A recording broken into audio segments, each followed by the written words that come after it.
The Jack Benny Program. Quality of product is essential to continuing success. LSMFT, LSMFT, LSMFT. Sure thing. That's right. Lucky Strike means fine tobacco. So round, so firm, so fully packed. So free and easy on the draw. Yes,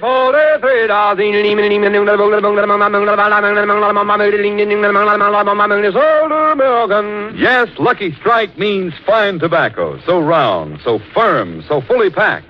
So free and easy on the draw. At 41, sold American. Independent tobacco experts know who buys what tobacco. Mr. Ed L. Isaacs, independent tobacco expert and warehouseman of Lebanon, Kentucky, said, I smoke Luckies for the same reason that so many other tobacco men smoke them. Simply because I have seen Luckies buy fine tobacco. And I've smoked Luckies for 13 years. In a cigarette, it's the tobacco that counts. And Lucky Strike means fine tobacco. So smoke that smoke of fine tobacco, Lucky Strike.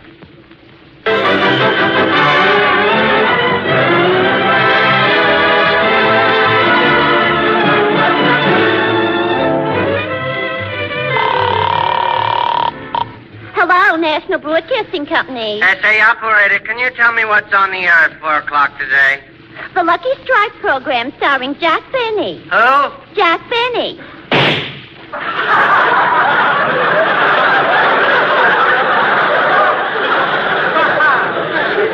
Gee, Mabel, that's the 6th one today.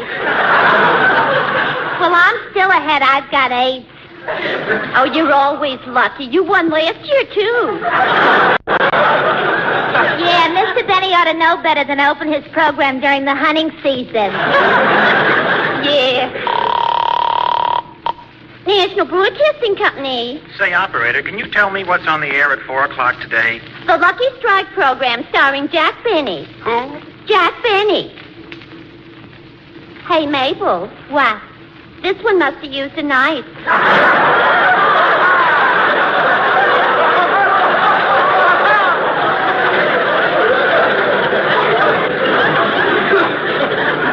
Yeah, I'll be glad when today is over so I can go home and take off this black dress. Yeah. And it's so hard to talk through this veil. Yeah. Hey, Mabel, look at the switchboard. Jack Benny's dressing room is cooling. Shall I take it, guide to it, or do you want to get it? What's the difference? He's not going to kill himself anyway. Yeah, them that should won't. Yeah. Yes, sir? Operator, this is Jack Benny.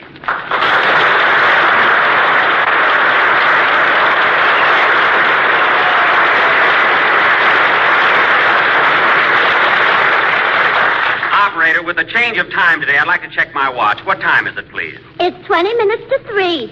20 minutes to 3. That's funny. I've got 20 minutes to 4. Well, hold on. Mabel, what time have you got? 20 minutes to 5. But I've got 20 minutes to 3. No, Gertrude. You moved your watch back an hour and you're supposed to move it ahead. Gee, are you dumb? I'm not as dumb as Mr. Benny. He didn't move it at all.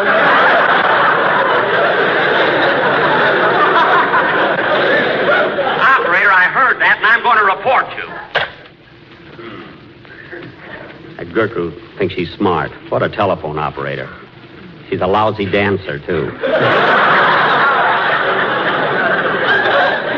Well, I better hurry and get ready. After all, it's 20 minutes to something. It's all Rochester's fault. I told him to time change at 2 o'clock in the morning to set all the clocks in the house and my watch, too. Anyway, I better get ready. I wish NBC would give me a better dressing room.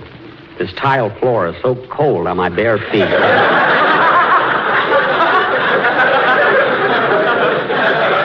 Now, let's see. Where did I put my... Oh, so you finally got here. Hello, boss!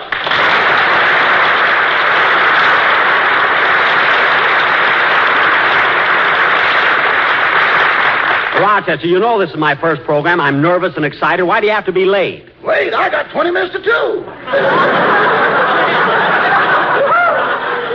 Well, no wonder our watches are all mixed up, and it's your fault. My fault? Yeah, what were you supposed to do at 2 o'clock this morning? At 2 o'clock this morning? Oh, I did that, boss. You did what? I tiptoed into your room and put a hot water bottle on your feet. Is that all you did? Well, I must confess, boss, I tickled your toes a little. Oh, was that you? Yeah, and when I saw the way you had your arms around that pillow, I figured you were expecting something. Rochester, I always sleep with my arms around the pillow. I know, but last night you looked at it and said, don't you think two can live as cheap as one? I said that to the pillow? Yeah, then I waited 3 minutes, and when it didn't answer, I walked out. Oh, darn, I do the silliest things in my sleep. Imagine talking to a pillow. Rochester, why didn't you wake me up? I hated to cut in, boss. You were dancing. Well, I just had one of those nightmares. I'm always nervous before an opening broadcast. Gee, I hope the rest of the gang is here. By the way, Rochester, did you call Mr. Harris like I told you to? Yes, boss, but they said he hasn't been home for 2 weeks, and they gave me this number. Okay, I'll call him. Probably Phil's office. I bet he's been knocking himself out for the last 2 weeks making special musical arrangements. Joe's pool room.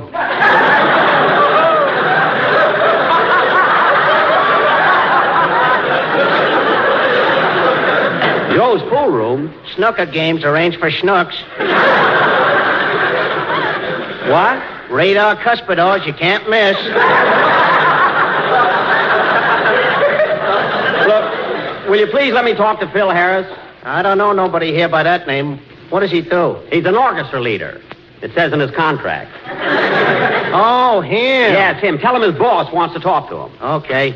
Hey, Goldilocks, Kay Kaiser's on the phone.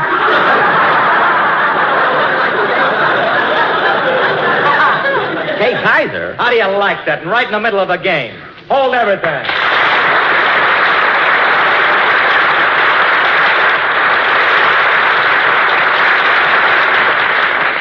Hello, Casey. Phil, this is Jaxie. Who? Jack Benny. Oh, hiya, Jackson. What's up? What's up? We go on the air in 15 minutes. You're in the pool room. Why aren't you here at the studio? I can't be in two places at the same time. Of course not. If I could, I'd be at the racetrack, too. I suppose I attend to business. Hanging around pool hall, you should be rehearsing your orchestra. Now, Phil, you better have a good band number for our opening program. Don't worry about the music, Bub. I got a brand new tune I'm going to play called That's What I Like About the North.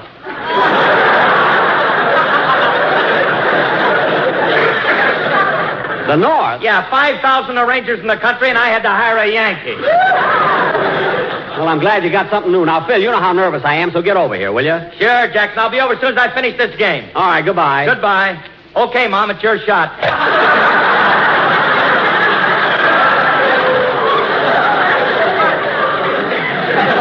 Rochester, I got to go across the stage to Miss Livingston's dressing room. I'll see you later. Da-da-dee-da-dum, da-dee-da-dum, da-dee-dum, da-dee-da-dum, da-dum. Oh, hello, Gildersleeve. Hello, Jack. Come on, Leroy. Da-dum, dum-dee-da-da-dum, da-dee-da-dum. That Leroy. I bet he's Gildersleeve's father. Da-da-dee-da-dum, da-dee-da-dum, da-dum. Oh, hello, Larry. Hello, Mr. Benny.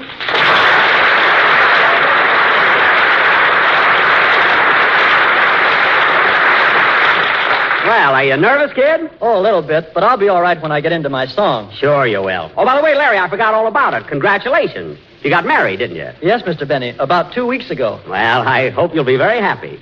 Where did you meet the pillow? I mean, the girl. Where did you meet the girl? Oh, her mother introduced us. Oh, her mother? Yeah, I wish she'd go home already. I know. I know how you feel. Well, go ahead and rehearse your song, kid. Go ahead. That's all.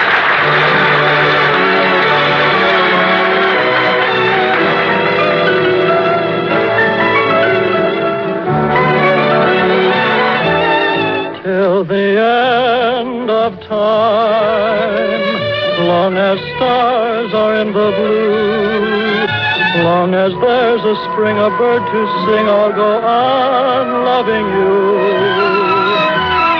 Till the end of time, long as roses bloom in May, my love for you will grow deeper with every passing day, till the wells run dry and each mountain disappears.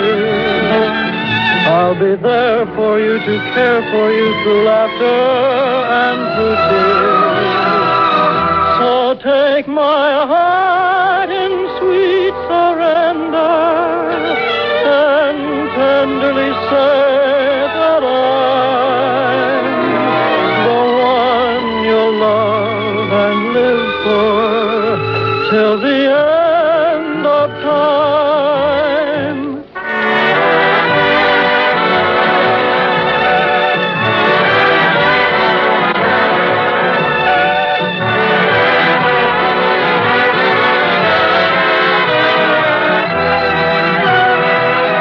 So take my heart in sweet surrender and tenderly say that I'm the one you'll love and live for till the end of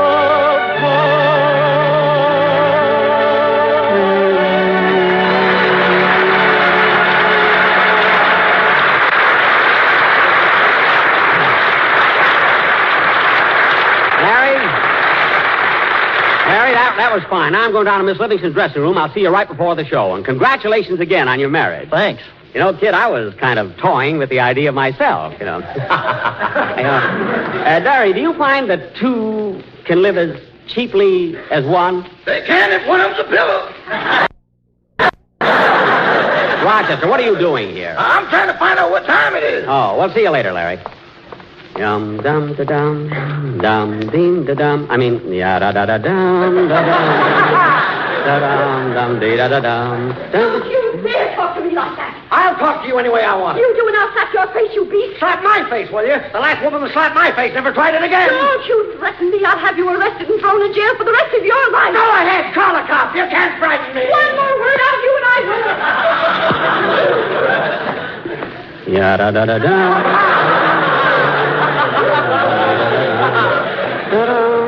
See, that's a shame. That happens every time John sees his other wife.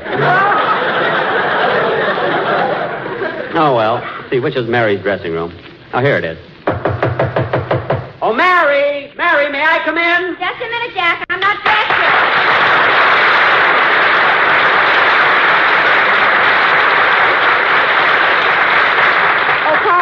Pauline. Yes, Miss Livingston. Help me slip into my dress. Mr. Benny wants to come in. Mr. Benny? Yes. Is he going to be on your program again this year? Pauline, it isn't my program. It's Mr. Benny's, and Mr. Benny is the star. I just work for him, and he pays me a very nice salary. Not as much as I pay you, but a very nice salary. Well, if I were you, Miss Livingston, I'd quit. Now, wait a minute, Pauline. You don't understand. As a matter of fact, when I first went to work for Mr. Benny, I was 19 years old. And he promised me a raise just as soon as I reached my 28th birthday. Your 28th birthday? Gee, did you remind him of it? No, the raise wasn't worth admitting it. Mary, I'm waiting. Just a minute, Jack. Pauline, how does my dress look? It looks all right, Miss Livingston, but if I were you, I'd wear it a little shorter. You have such pretty legs. Oh, thanks, Pauline. It's too bad you only have two of them. What? Well, what I mean is, when you've got something so nice, it's too bad you can't have more of it.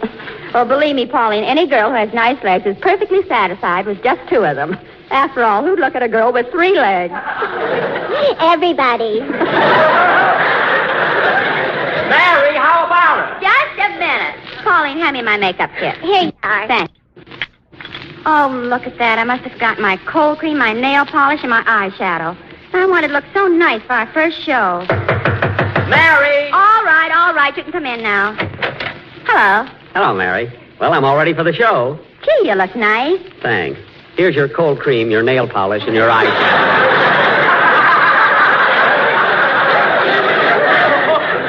Jack Benny, the next time you want to borrow those things, ask for them. I didn't borrow them. When we changed dressing rooms, you forgot them. Anyway, we better get on the stage. It's 8 minutes to 4. I've got 8 minutes to 3. Well, you must be wrong. Now, come on. I'm nervous, anyway. Gee, look, Mary, they got the stage set up pretty nice, haven't they? Yeah. I wonder if this microphone is working. Look how low they've got it. 1, 2, 3, 4. Woof, woof. 1, 2, 3, 4. 1, 2, 3, 4. Jack, you're talking into the doorknob. Oh, you Gee, I'm so nervous. I always am on the first show. Oh, the first show has nothing to do with it. You're always nervous. I am not. Look what happened last week when you read in the Pasadena paper the world was coming to an end. That didn't bother me at all. Then why were you wearing that asbestos suit?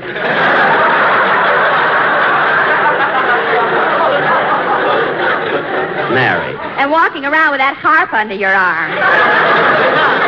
I wasn't taking any chances, sister. Now, don't embarrass me in front of the orchestra, will you? All right, everybody, move over, clear the stage. Come on. What? You two, Benny, step aside. Yes, sir. Somebody grab those chairs. I'll do it. I never saw him here before. Who is that, Mary? Oh, he sweeps up around here. Oh. Well, why is he wearing those striped pants and that silk hat? Maybe he's going to call on MacArthur. Him? But his eyes don't. Oh, forget it, Jack. Imagine sweeping up now 6 minutes before the show. Yeah, there'll be a lot more to sweep up after the show. You're certainly sharp today, kiddo. Oh, look, there's Don Wilson over there rehearsing by himself. Look at him. The Lucky Strike program starring Don Wilson with Mary Livingston, Jack. Say, the Lucky Strike program starring Don Wilson. No, I'd never get away with it. What are you doing, Don? Oh, hi, Jack. Hello, Mary.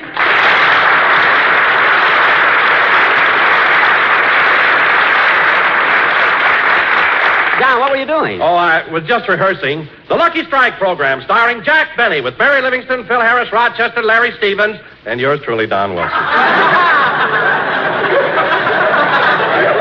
Well, that's swell, Don, but you shouldn't throw your name away like that. You know, give yourself a build-up there. Well, to tell you the truth, I just never thought about it, Jack. Oh. After all, you're the boss, the star. Yes, of course. Hey, Benny, I thought I told you to move aside. Oh, pardon me.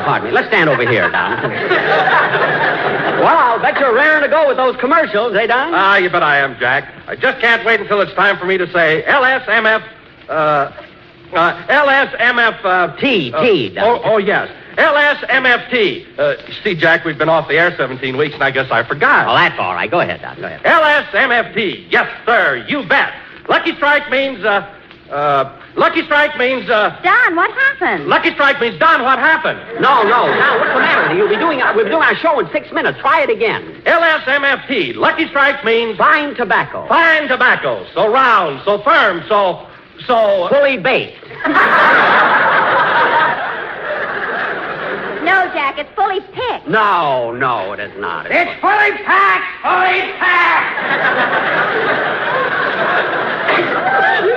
That's it, Don, that's it. Who's that fellow? Oh, he sweeps up around here. Take it again, Don. Lucky Strike means fine tobacco, so round, so firm, so full of pack, so free and easy on the, Draw. You draw first. I got you covered, Father. Who's that? Some guy who's suing the Lone Ranger. Oh, yes, I wish they'd stay in their own studios. So free and easy on the draw. I've got it now, Jack. Good, but you better rehearse it again. You had me worried there for a minute. Okay, you can relax, Jackson. The stuff is here. All right, Phil, listen, we've only got 5 minutes. Now, you better go over your band number right now. Okay, are you all set, fellas? Yeah. All right, let's go. 1, 2, 3, 4, root, toot, toot, toot, toot. Hit it!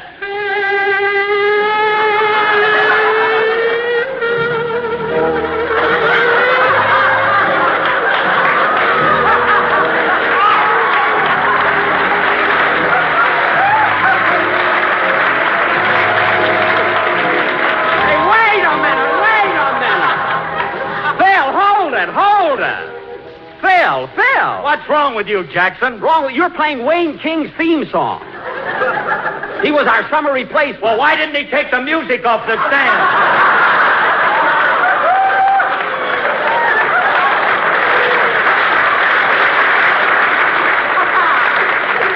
Phil, your boys ought to know better than to play anything they see in front of them. That's the most asinine thing I ever heard. Who's that? He sweeps up around here. Now, go ahead, Phil. Rehearse your own number, will you? Okay.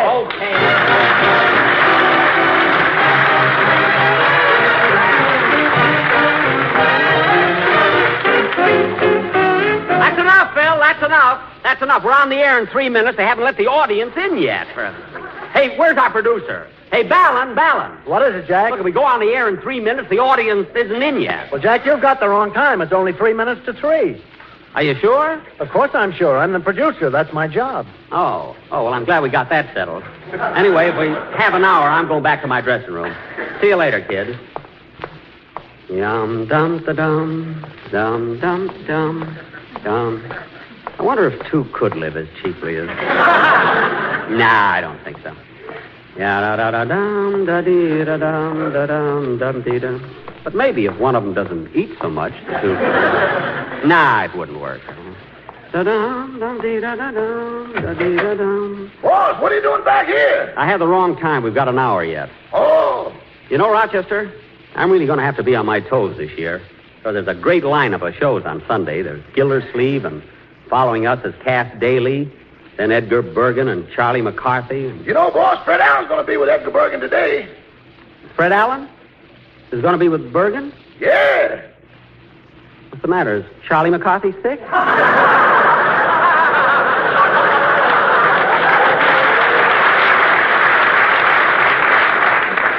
No, Mr. Allen's going to be a guest. And next Sunday he starts his own program. Allen, his own How do you like that? Allen coming back on the air. You know, Rochester, it isn't that I dislike that stinker personally, but I can't understand why people laugh at his kind of joke. Me either, boss. It's a mystery to me why a sponsor would give him a job. It's hard to understand, ain't it? Certainly is. I can't figure out why he's such a big success. Can you, Rochester? No, sir. But then, boss, maybe it's just that our vines have sour grapes.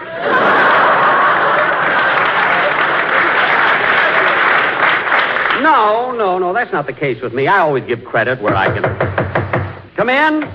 Mr. Benny? Yes? My name is Bradley, Steve Bradley. I'm a press agent, and I'm just what the doctor orders for you. What? I'm going to make people know you. Know me?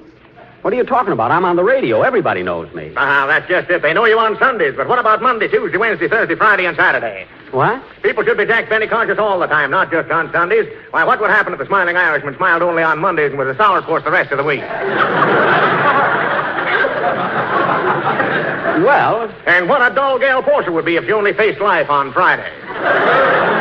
Yes, that's all very true. I know what's on your mind, Benny. You're wondering if I, Jack and Steve Bradley, am the man to do your publicity. Well, you don't have to be nervous. Now, let me tell you something. Let me tell you something, Benny. I'm the fellow who made Madman Munch lose his temper. I'm the guy who cut Minute Rub down to 30 seconds. And I'm the man who made B.O. what it is today. Gosh, you have done a lot of high-class work, but I don't think you can do anything for me. Why, of course I can. What has B.O. got that you haven't got? Well, I'll make the world Benny conscious. I'll have your name on the lips of everybody in America. I'll do as much for you as I did for Sammy Klingenpeel. Klingenpeel, that name is very familiar, but Yeah, darn right it's familiar, and only because I made the world Klingenpeel conscious. I know, but... Why, 2 years ago, Sammy Klingenpeel was just another orchestra leader. But then I got a great idea. I said, look, Sammy, lots of people have gone over Niagara Falls in a barrel, but you're going over Niagara Falls in a barrel filled with wet cement.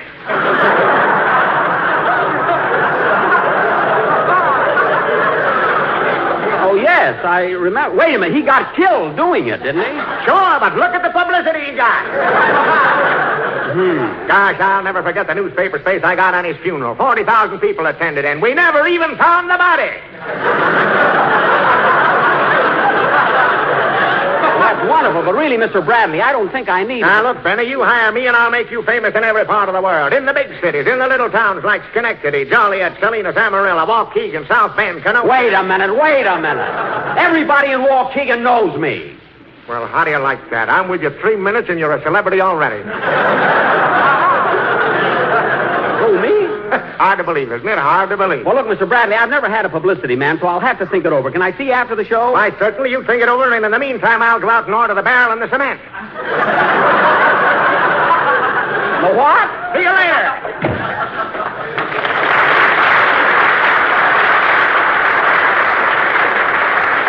What a dynamic personality. Maybe he's the kind of a guy I need. How did he impress you, Rochester? I don't know, but I turned gray and he wasn't even talking to me.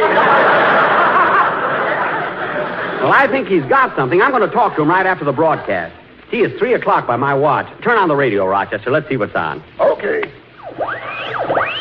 And that concludes our regular Sunday program of popular recordings. The time is now exactly 5 minutes after 5 Pacific Standard Time. Can you imagine that? 5 minutes after 5. The guy's all mixed up, too. Get another station, Rochester. Yes, sir. Oh, careful, Bergen. You've got a frog in our throat. Yes, so we have. But tell me, Charlie, do you like it here in New York? Oh, yes, Bergen, I like it. It's fall, but the little flower is always out. You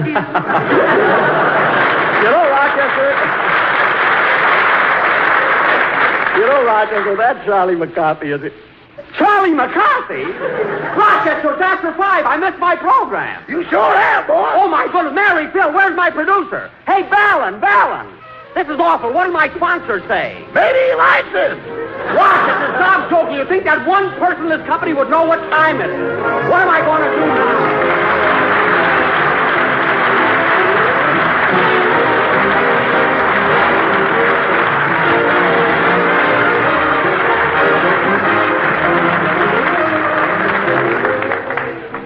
Ladies and gentlemen, having just completed a USO tour through Germany, I feel I'm in a position to tell you how much the boys overseas want and need entertainment. Even though the war is won and thousands of our boys are being brought home and discharged, thousands more will have to remain as occupation troops. The USO has done and is still doing a wonderful job of supplying that entertainment, but it is up to us to provide the funds so they can carry on this great work. So please, ladies and gentlemen, when you are asked to contribute to the victory chest in your community, do it generously. Thank you.